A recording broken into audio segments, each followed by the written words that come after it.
하나님에게는 후회하심이 없습니다라는 제목으로 하나님 말씀 전하겠습니다.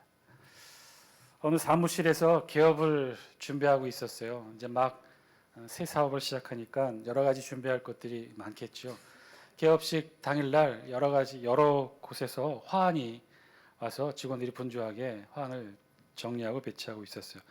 그런데 화환 하나가 들어왔는데 직원들이 놀라는 거예요. 왜 놀랐느냐? 화환에 있는 문구가 이상했기 때문에.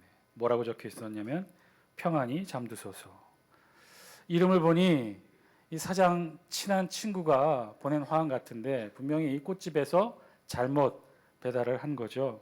곧바로 사장은 꽃집에 전화를 했어요.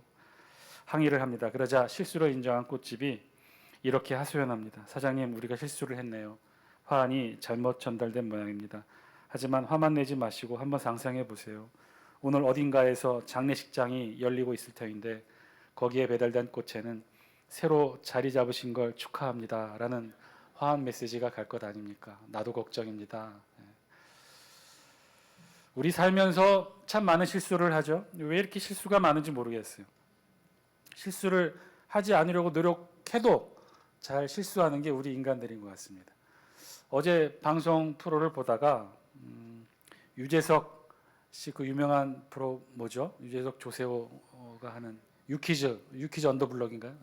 그곳에 김성근 야구 감독이 나오게 됐어요. 그래서 잠깐 보게 됐는데 김성근 감독, 제가 야구를 좋아하지 않은 편이어서 잘 몰랐는데 굉장히 유명하신 분이더라고요. 야구의 신이라고 부를 정도로 유명한 사람인데 어쨌든 인터뷰가 시작이 됐어요. 그런데 시작하자마자 저 옆에 있던 조세호 씨가 김성근 감독의 오른손바닥을 보더니 깜짝 놀라면서 이야기하는 거예요. 감독님, 오른손에 뭘 적으셨네요. 그런데 거기에 제 이름이 적혀 있네요. 놀랬습니다. 왜 제 이름을 적어 놓으신 건가요? 이야기를 들어보니 김성근 감독의 오른손에 두 사람 이름이 적혀 있었어요. 유재석, 조세호. 그러면서 감독이 이렇게 설명합니다. 이거 적어 놓은 건 실수하지 않으려고.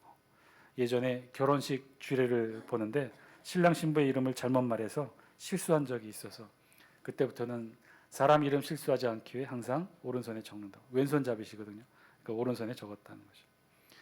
실수하지 않으려고 그런 거죠. 우리는 가만 보면 참 많은 실수를 하게 돼요. 실수하지 않으려고 노력해도 자꾸만 실수하죠.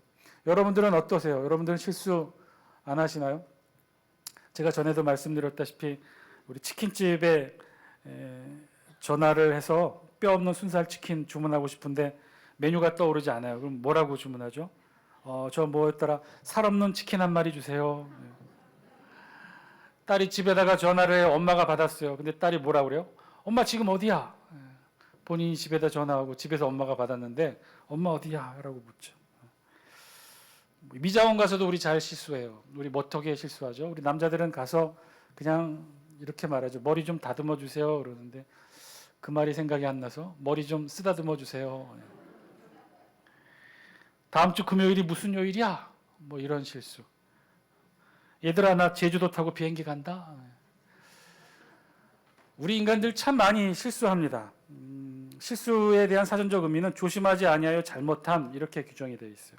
그러니까 실수가 그렇다는 거죠. 엄격히 말해서 실수도 잘 못하는 거죠. 아니 더 정확하게는 잘하지 못하는 거죠. 그럴 의도는 없었으나 그럴 목적은 아니었어도 여러 가지 이유로 환경으로 잘하지 못하고 실수하게 되는 것들, 그런 것들이 실수라는 거죠. 자, 그러면 똑같은 시각과 관점에서 우리 하나님은 어떠실까요? 우리 하나님은 실수하지 않으실까요? 우리 하나님도 실수해서 후회하지 않으실까요? 우리 성경 29절 말씀 함께 영상을 통해 같이 한번 읽습니다. 시작. 하나님의 은사와 부르심에는 후회하심이 없느니라. 아멘. 오늘 우리 성경은요, 이 말씀을 선포하고 있어요. 로마서 11장 29절. 이 말씀에 의하면 하나님은 어떻다고요? 후회하신다고요? 후회하심이 없다고요? 후회하심이 없다는 거예요. 후회하심이 없다. 헬라 원어의 뜻은요, 후회할 것이 없는 이라는 뜻에서 좀 더 나아가면 취소할 수 없는, 변경할 수 없는 그런 뜻이 있대요. 그러니까 하나님은 후회할 것이 없다는 거예요. 왜냐하면 하나님에게는 취소할 것이 없고 변경할 것이 없기 때문에 그렇다는 거죠. 왜 그럴까요? 왜 하나님에게는 취소할 것도 없고 변경할 것도 없다는 것일까요? 왜 그렇죠? 하나님은 완전하시고 완벽하시기 때문에, 전능하시기 때문에, 그러니 하나님에게는 취소할 것도 없고 변경할 것도 없어서 하나님에게는 후회하심이 없다, 그런 것일까요? 우리가 신앙생활하면서 가장 쉽게 하나님에 대해 오해하는 부분 중에 하나가 바로 이 지점이에요.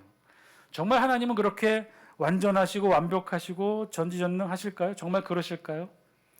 그렇다면 많은 질문이 우리에게 생겨요. 지금 우리 눈에 보이는 이 세상 어떻게 된 것일까요? 그 전지전능하신 하나님께서 창조하신 이 세상, 그런데 이 세상에 왜 이렇게 불평등이 많고 부당하고 전쟁이 있고 지진이 있고 억울하고 안타까운 슬픔과 죽음이 있는 일일까요? 그래서 불쌍한 이 세상의 피조물들이 왜 이렇게 고통받고 아파해야 하는지, 그 이유를 그럼 어떻게 설명할 수 있을까요? 하나님은 완전하시고 완벽하셔서 실수가 없으신 것일까? 사실 오늘 우리 본문 로마서 11장 29절 바울의 입을 통해 선포되고 있지만, 여기에는 사실 이런 문제 제기가, 그런 내면의 질문이 이 29절에는 같이 함축되어 있는 거예요. 우리 다시 한번 영상을 통해 29절 말씀 꼼꼼히 다시 한번 읽어볼까요? 시작. 하나님의 은사와 부르심에는 후회하심이 없느니라. 아멘. 처음에 읽을 때는 하나님은 후회하심이 없느니라라고 하는, 후회하심이 없다는 말씀이 눈에 들어오겠지만, 다시 한번 읽어보면 읽어볼수록 여기에는 분명한 대상과 영역이 한정되어 있음을 보게 돼요. 하나님이 후회하심이 없는데, 그런데 어디에 후회하심이 없다는 거예요? 하나님의 은사와 부르심에는. 은사라고 번역된 이 헬라어 원어는 타 카리스마타라고 해서 카리스마라고 하는 단어의 복수형이에요. 카리스마, 그 단어의 뜻은 무엇이냐? 여기에 이 단어의 뜻은 선물이라는 뜻이에요. 카리스마, 선물. 그런데 어떤 선물이냐? 대가성 선물이냐? 그게 아니라 거저받는 선물, 혹은 부여된 은총이라고 번역이 돼요. 그러니까 하늘로부터 거저받은 은총, 하늘로부터 거저받은 선물이라는 뜻이겠죠. 자, 그럼 그게 무엇일까? 왜 바울은 이런 표현을 썼을까? 29절에서 말하는 이 은사, 하늘로부터 거저받은 이 선물과 은총은 정확하게 무엇을 가리키느냐면, 이 땅에서 이스라엘 백성들이 누려왔던 하늘의 은총을 말합니다. 정말 그랬죠. 이스라엘 백성은 정말 커다란 은총을 누려왔어요. 카리스마타, 놀라운 하늘의 은총들. 정말 우리 구약 신약 성경을 살펴보면요, 넘쳐나게 있는 것이 바로 이스라엘 백성들이 누려왔던 하늘의 은총이에요. 이 세상 그 어떤 민족도 경험해보지 못한 하나님의 보호하심과 인도하심을 이들은 누려왔잖아요. 출애굽에서부터 홍해를 건너고 만나와 메추라기, 구름기둥, 물기둥, 이 세상 그 어떤 민족이 이런 것들을 누려볼 수 있었겠어요? 근데 이스라엘 백성들은 누려왔다는 거예요. 정말 오늘 성경에 표현한 것처럼 타 카리스마타, 카리스마, 하늘에 거저받는 은총, 선물을 이스라엘 백성들은 마음껏 누려왔어요. 그런데 오늘 성경이 뭐라고 해요? 그 하나님의 은사, 이스라엘 백성들이 누려온 그 하나님의 거저받는 선물의 은총에는 후회하심이 없다는 거예요. 아울러 하나님의 은사와 부르심에는 하나님이 없다고 했는데, 후회하심이 없다고 했는데, 그럼 부르심은 뭘까요? 그것도 역시 하나님의 선택받은 백성, 선민으로서 하나님께서 제일 먼저 이스라엘을 구원의 자리로 초청해 주신 그 부르심을 지칭하는 거죠. 실제로 그랬잖아요. 하나님은 이스라엘 백성을 제일 처음 부르셨어요. 아브라함 때부터 부르셨고, 그래서 민족을 이루시고 구원의 역사를 꿈꿔오시고, 그리고 수많은 역사를 통해 하나님의 구원의 역사를 이스라엘 백성 가운데 이루셨어요. 실제로 하늘의 하나님이 이 땅에 오셨는데 어디에 오셨어요? 조선 땅에 오셨어요? 이스라엘 땅에 오셨어요? 이스라엘 땅에 오셨잖아요. 이스라엘 땅에 오셔서 예수 그리스도, 저들의 육체의 모습으로, 저들의 문화와 저들의 언어로 인류 최초로 천국 복음을 누구에게 제일 먼저 전했어요? 이스라엘 백성들에게 전했잖아요.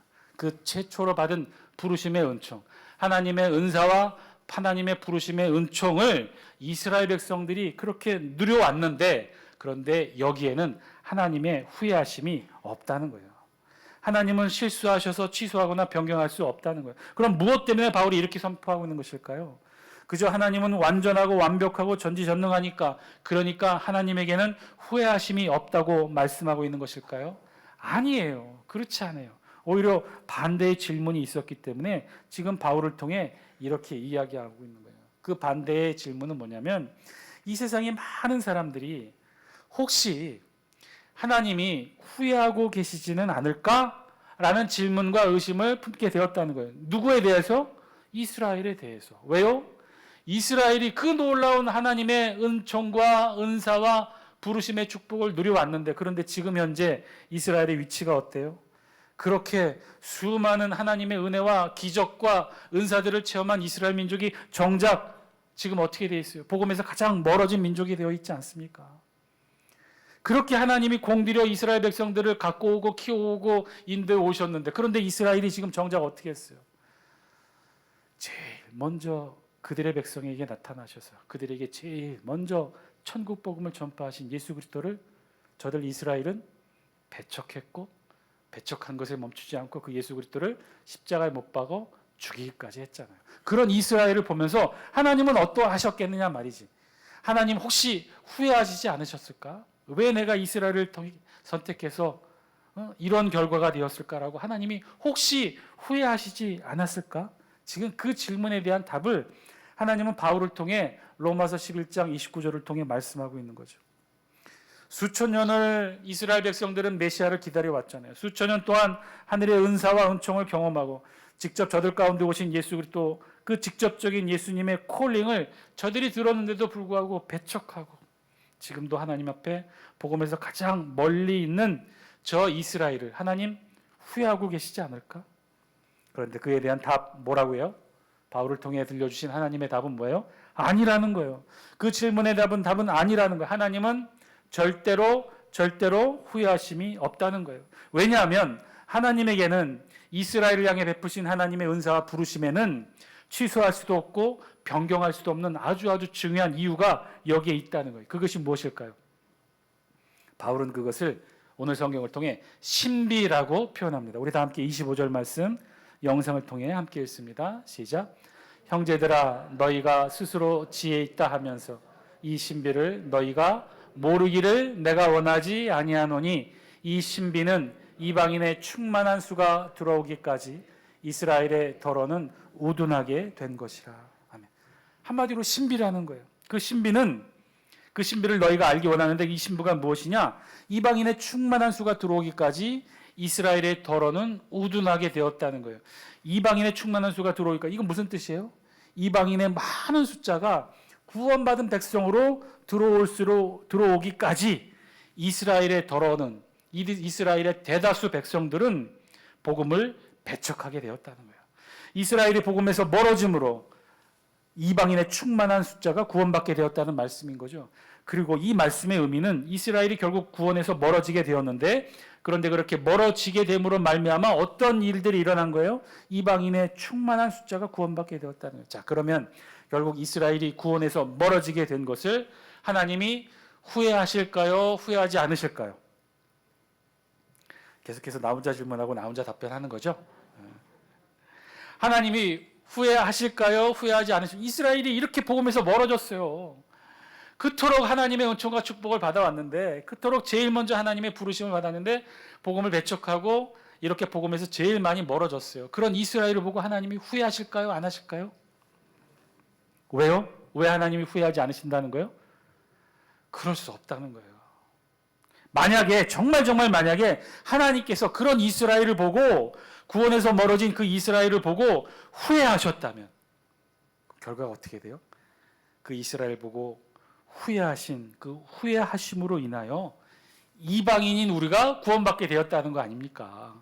이스라엘을 보고 하나님이 아이고 실수했다 안타까워하며 후회하시는 그 후회하심의 결과가 우리 이방인들과 이 인류에 대한 구원이라고 한다면, 우리의 구원, 우리 이 인류의 구원이 결국 하나님의 실수로 우연히 이루어진 결과가 된다는 말이에요. 그러니 그럴 수 없다는 것이죠. 그럴 수 없다는 거예요. 그래서 하나님에게는 후회하심이 없다는 거예요. 후회하실 수 없다는 거예요. 그래서 이것을 바울은 신비라고 말하고 있어요. 그리고 바울은 이 신비를 또한 이렇게 표현해요. 28절 말씀 영상을 통해 함께 읽습니다. 시작.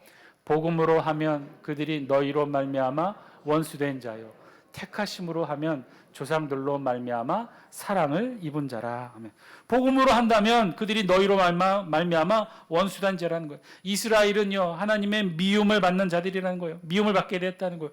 그리고 복음을 거부한 유대인들은 반대로 복음을 받아들인 이방인 그리스도인들에게 적의를 가지게 되었다는 거죠. 그래서 바울은 이스라엘을 가리켜 복음으로 하면 너희로 말미암아 원수된 자, 하나님의 미움을 받은 자들이 되지만 그럼에도 불구하고 하나님의 백성의 선택의 관점에서 볼 때는 이스라엘은 아직도 여전히 하나님의 사랑을 받고 있는 자들이라는 거예요. 즉 하나님께서 아브라함 때부터 약속의 성취로 그 놀라운 은혜와 은총을 베푸셨던 이스라엘에 대해 하나님은 지금도 후회하고 계시다 안 계시다?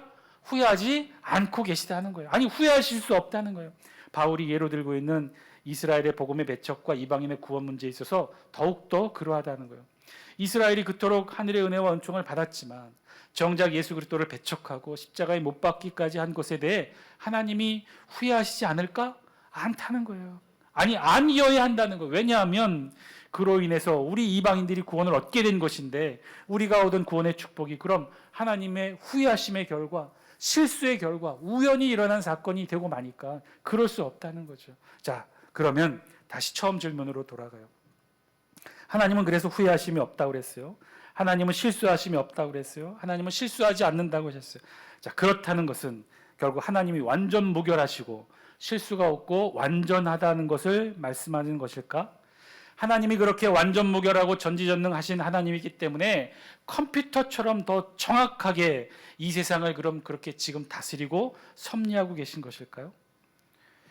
만약에 그렇다고 한다면 이 세상에는 너무나 설명되지 못하는 많은 일들이 있어요. 전쟁과 지진, 어이없는 억울하고 안타까운 죽음들 어떻게 설명되어 줄 수 있을까? 이 세상에 일어나는 그 수많은 설명할 수 없는 안타까운 일들조차 그러면 하나님이 정확하게 계획하시고 하나님이 섭리하시는 다스림의 결과라고 말할 수 있을까요? 우크라이나 전쟁, 튀르키예 지진, 세월호 사건, 이태원역 사건 이런 사건들을 통해 수많은 생명들의 죽음이 다 하나님께서 계획하고 준비하신 완전하게 다스리시는 섭리의 결과라고 말씀할 수 있을까요? 아니 이 모든 일들도 다 하나님께서 실수 없이 계획대로 인도하셔서 그런 사건들을 보고 하나님이 후회하지 않으신다고 말할 수 있을까요? 아니 멀리 보지 않더라도 우리 개인의 삶을 보도록 그렇지 않습니까? 우리에게도 일어나는 수많은 일들이 있잖아요. 그 수많은 일들, 우리가 겪은 수많은 인생의 일들 다 설명 가능하고 합리적으로 이해되는 일들만 있습니까? 그렇지 않잖아요. 우리도 답답하고 억울한 일들이 얼마나 많습니까? 이유를 알 수 없는 질병으로 얼마나 괴로워하고 아파하고 수술받고 치료받아도 낫지를 않고 30년 넘게 치료해도 낫지 않는 안타까움이 우리에게 있지 않습니까? 그런 것들이 다 완전하시고 전능하신 하나님의 섭리의 결과라고 말할 수 있을까요? 그래서 정말 하나님은 우리의 그 안타까움도 보시면서도 하나님은 정말 후회하심이 없는 것일까요? 더 놀라운 사실은 하나님은 2000년 전 골고다 언덕에서 아무 죄 없이 십자가를 지시고 피를 흘리시며 창에 찔려 죽어가는 그 예수 그리스도를 보시고도 그렇게 죽게 한 하나님이 선택하신 이스라엘 백성들을 보시고도 하나님이 후회하지 않으셨을까요? 우리 하나님은 정말 그런 분이실까요? 오늘 우리 성경은 그 부분에 대해 바울을 통해 이렇게 말씀하셔요. 우리 다 함께 30절 말씀 영상을 통해 함께 했습니다. 시작. 너희가 전에는 하나님께 순종하지 아니하더니 이스라엘이 순종하지 아니함으로 이제 긍휼을 입었는지라. 재미있는 표현으로 지금 바울은 두 단어를 연결지어 설명하고 있어요. 순종하지 아니한 것, 이스라엘이 순종하지 아니한 것으로 무엇으로 연결하느냐? 하나님의 긍휼하심을 연결해요. 31절 같이 한번 읽습니다. 시작. 이와 같이 이 사람들이 순종하지 아니하니 이는 너희에게 베푸시는 긍휼로 이제 그들도 긍휼을 얻게 하려 하심이라. 무슨 말씀인가요? 바울은 아주 단순한 두 단어의 비교를 통해 지금 놀라운 하늘의 비밀을 설명하고 있는 거예요. 순종하지 아니함, 우리 인간의 순종하지 아니함, 우리 인간의 불순종을 하나님은 어떻게 연결하셨다는 거예요? 하나님의 구원의 자리에 초청하는 하늘의 긍휼하심을 베푸시는 것으로 연결짓고 있다는 거예요. 이스라엘이 순종하지 아니함으로 어떻게 됐다는 거예요? 이방인에게는 긍휼을 베풀게 되었다는 거예요. 그리고 언젠가 똑같은 원리로 이방인들도 순종하지 않을 터인데 그 이방인들이 순종하지 아니함으로 이스라엘도 결국 긍휼하심을 얻게 될 것이라는 거예요. 그래서 바울은 최종적으로 결론적으로 이렇게 말해요. 32절 영상을 통해 함께 했습니다. 시작. 하나님이 모든 사람을 순종하지 아니하는 가운데 가두어 두심은 모든 사람에게 긍휼을 베풀려 하심이로다. 아멘. 모든 사람의 순종하지 아니함을 바울은 지금 무엇으로 연결시키고 있는 거예요? 하나님이 모든 사람에게 베푸시는 긍휼로 연결시키고 있다는 거예요. 여러분, 이게 무슨 말씀이에요? 이 세상 모든 사람들이 순종하지 않은 죄를 범했다는 거예요. 이 세상 모든 사람들이 순종하지 않았다는 거예요. 이스라엘도 순종하지 않고 이방인들도 순종하지 않았다는 거예요. 이스라엘도 순종하지 않고 이방인들도 순종하지 않았는데, 그런데 그 순종하지 않음을 하나님은 어떻게 바꾸셨다는 거예요. 그 이 세상의 모든 사람들이 순종하지 아니함을 하나님께서는 모든 사람들에게 구원의 은총을 베푸는 하늘의 긍휼로 바꿔내셨다는 거예요. 사랑하는 장수교 성도 여러분, 여기에 하늘의 비밀이 있는 줄 믿습니다. 여기에 있는 거죠. 우리의 궁금증의 질문의 답이 여기 있는 거예요. 하나님은 그래서 후회하심이 없다고 말하는 거예요. 하나님이 완전하고 완벽하시기 때문에 후회하심이 없는 것이 아니라 완벽하고 완전하신 하나님이 만드신 이 창조 세계도 그래서 완벽하고 완전해서 하나님께서 후회하심이 없다는 말이 아니에요. 완전하신 하나님이 만드신 이 창조 세계, 이게 다 어떻게 완벽하겠습니까? 지금 우리 세상이 어떻게 지금 그렇게 완벽하고 완전한 거 아니잖아요. 그렇지 않잖아요. 얼마나 많은 부조리가 있고 얼마나 많은 불합리해가 있습니까? 얼마나 많은 안타까운 죽음들이 이 세상에 도처에 널려 있습니까? 그것이 지금 우리가 살고 있는 세상 아닌가요? 그런데 그런 세상을 보시면서 왜 하나님께서 후회하심이 없었을까요? 2000년 전 골고다 언덕에서 죄 없이 피 흘려 죽으셔야 했던 예수 그리스도를 보면서 하나님께서 이스라엘 백성을 선택하신 걸 후회하지 않으셨을까요? 하나님이 완벽하고 완전 무결하시기 때문에 그런 이스라엘을 보시고 후회하지 않으셨을까? 아니요, 그렇지 않아요. 그것이 아니라 하나님은 순종하지 아니하심을 긍휼로 바꿔내실 수 있는 능력이 있기 때문에 후회하지 않으셨다는 거예요. 그래서 후회하지 않으셨다는 거예요. 왜 후회가 없으셨겠어요? 하나님의 마음에 왜 안타까움이 없으셨겠어요? 보시기에 좋았더라고 창조하셨던 이 아름다운 창조 세계를 온통 전쟁과 고통과 인간의 이기적인 욕심으로 멸망으로 망쳐내고 있는 이 세상을 보면서 왜 하나님의 마음에 후회하심이 없었겠어요? 있으셨겠죠. 몇 번이고 노아 용수를 생각하면서 죄악이 관영한 이 땅을 쓸어버리고 싶으신 마음이 있으셨겠죠. 그러나 하나님 그렇게 하지 않으셨다는 거예요. 왜? 하나님의 전지전능하심은